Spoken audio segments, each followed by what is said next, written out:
لیے کرتے ہیں کیونکہ جب مردہ کو قبر میں اتارا جاتا ہے تو انہیں دو چہرہ دکھایا جاتا ہے. اگر وہ نیک وقت ہوگا تو رسول اللہ کو دیکھتے ہی پہچان جائے گا، اور وہ وقت ہوگا جس نے کبھی کلمہ ہی نہیں پڑھا، جس نے کبھی اللہ والا کوئی کام ہی نہیں کیا، ہر وقت دنیا کے کاموں میں مشغول رہا، تو وہ اس مبارک حسین چہرہ کو پہچان نہیں پائے گا. اور جو پہچان نہیں پائے گا تو اس وقت سے جو اس کی پریشانی شروع ہوگی. اگر کوئی انسان کوئی کہتا ہے اگر ہم دنیا میں زندہ ہے تو زندہ رہنے کے لیے، دنیا میں زندگی گزارنے کے لیے ہمیں کیا چاہیے؟ اچھی زندگی، نیک اولاد، نیک شوہر، اچھا گھر. بچے بڑے ہو گئے ہیں تو اس کے لیے اچھے رشتے، پڑھ رہے ہیں تو اچھا پڑھائی، اچھا تعلیم، ہر چیز ہم لوگ اپنے لیے اچھا چاہتے ہیں. سب کچھ اچھا مل گیا. مرنے کے بعد کیا چاہتے ہیں؟ قبر میں جب اتارا جائے اس وقت کیا چاہتے ہیں؟ جب میدان محشر میں اٹھایا جائے اس وقت کیا چاہتے ہیں؟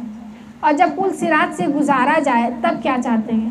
تو سب کی یہی ہوگی کہ ہم ہر مقام پہ، ہر قدم پہ کامیابی حاصل کریں، ہر دنیا میں بھی کامیابی حاصل کریں، اور مرنے کے بعد بھی جب ہمیں قبر میں اتارا جائے، جب منکر نکیر کے سوالات کا ٹائم ہو اس وقت بھی ہمیں کامیابی چاہیے.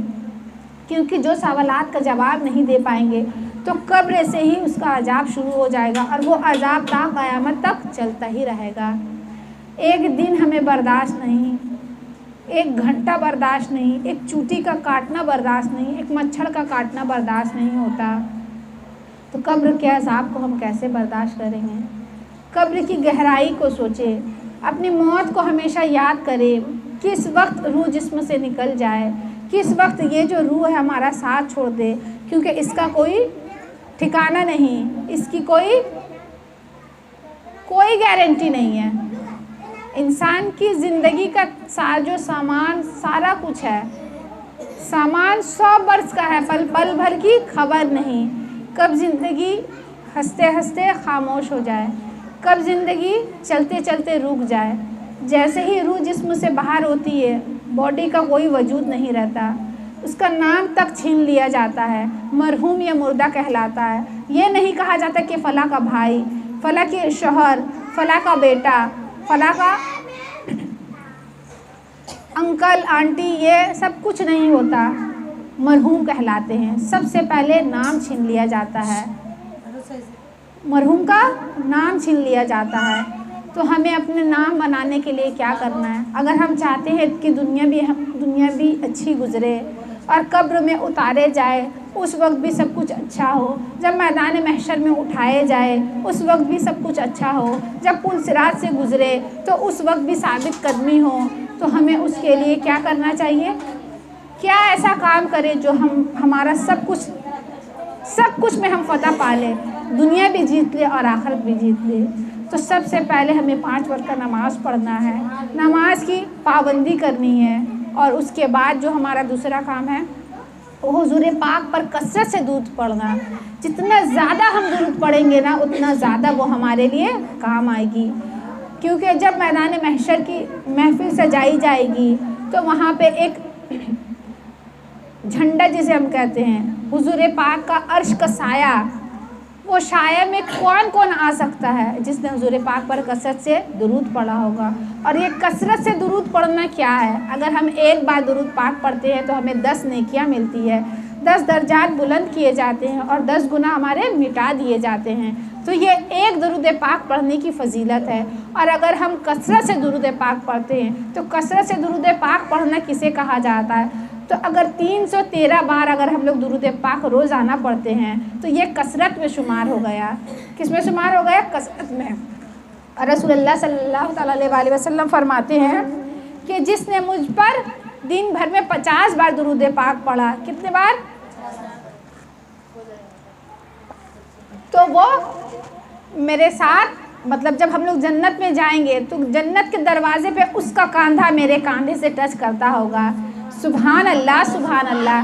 کیونکہ جب مسجد میں ہمارے بھائی گھر کے مرد نماز پڑھنے کے لیے جاتے ہیں اور خطبہ ہوتا ہے اور جمعہ کے دن جب کہا جاتا ہے، آپ لوگوں نے بھی سنا ہوگا، میری اسلامی بہنوں نے، کہ صفحہ درست کریے، کندھے سے کندھے ملا کر کے کھڑے ہو جائیے. کیونکہ اللہ کا وہ گھر ہے، وہاں ہر امیر ہر غریب ایک صف میں کھڑا ہوتا ہے، پتہ نہیں چلتا کون کروڑ پتی ہے، کون رکشہ چلانے والا ہے، کون ارب پتی ہے، کون بھین چلانے والا ہے۔ اللہ کے سامنے کسی کے کوئی سب اکول ہے، کوئی پیسہ دنیا کا پیسہ دنیا میں رہ جائے گا، کیونکہ قبر میں کوئی پاکٹ نہیں، کفن میں کوئی پاکٹ نہیں، اور قبر میں کوئی تجوری نہیں، دنیا کا بینک بیلنس سب یہیں رہ جانے والا ہے۔ یہ دنیا ایک تماشا ہے، لیکن ہم لوگ اس میں غم ہیں، ہم لوگ کھوئے ہوئے ہیں، ہم لوگ مدہوشی والی زندگی گزار رہے ہیں، اصل زندگی کے بارے میں سوچتے ہی نہیں۔ اگر کوئی کہتا ہے بھی تو لوگ غصہ ہو جاتے ہیں، ناراض ہو جاتے ہیں، یہ ڈراتی ہے، لیکن جو زندگی کا حقیقت ہم لوگ اس کو سننا نہیں چاہتے، سننا پسند بھی نہیں کرتے، کیونکہ دن بھر میں 5 وقت موت کے فرشتے آپ کے دروازے پہ آتے ہیں۔ ایک انسان کے گھر 5 وقت موت کے فرشتے آتے ہیں اس کی روح قبض کرنے کے لیے۔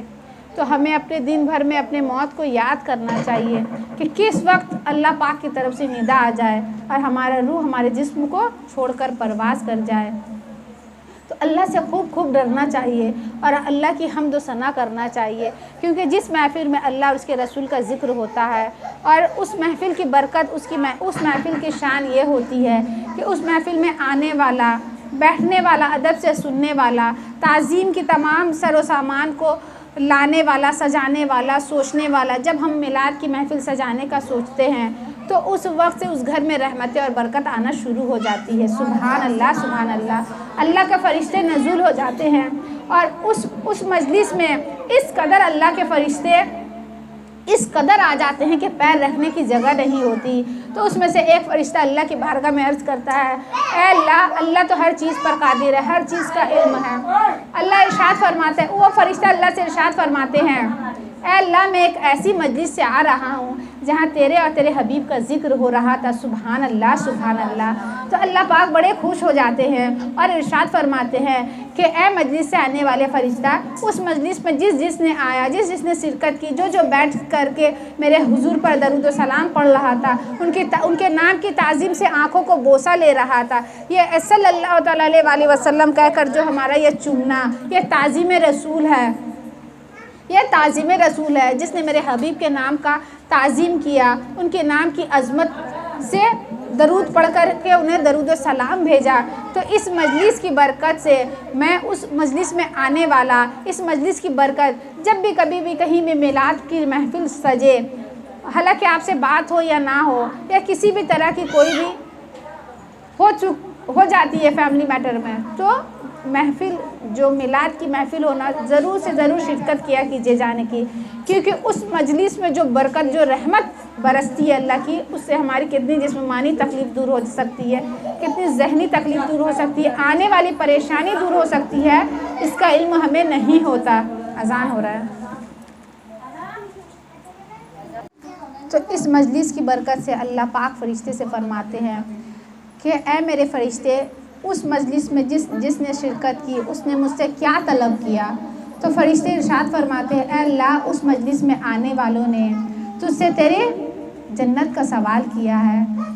تو اللہ پاک ارشاد فرماتے ہیں، اے میرے فرشتے گواہ ہو جاؤ، اس مجلس میں جو آیا، جس نے بھی بیٹھا، جس نے تعظیم محمد کے نام سے چوما، درود و سلام پڑھا، تعظیم سے محفل کے ادب سے بیٹھا، اور مجلس میں آنے والے شخص، لانے والے شخص، سجانے والے شخص، بیٹھانے والے شخص، تمام انتظامات کو دیکھنے والے شخص کو اللہ پاک کہتے ہیں کہ میں نے اس کے لیے جنت وابستہ کر دیا۔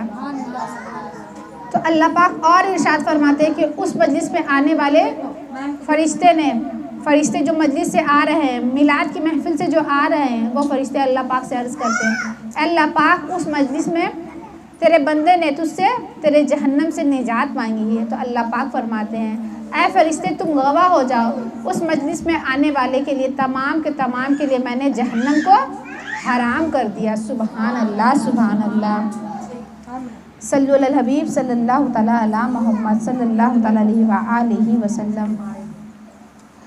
اللہ پاک اتنا رحیم ہے، اتنا قریب ہے کہ ہم اس کی رحمت، ہم اپنے بچوں سے کیا محبت کریں گے جو اللہ پاک ہم سے محبت کرتا ہے۔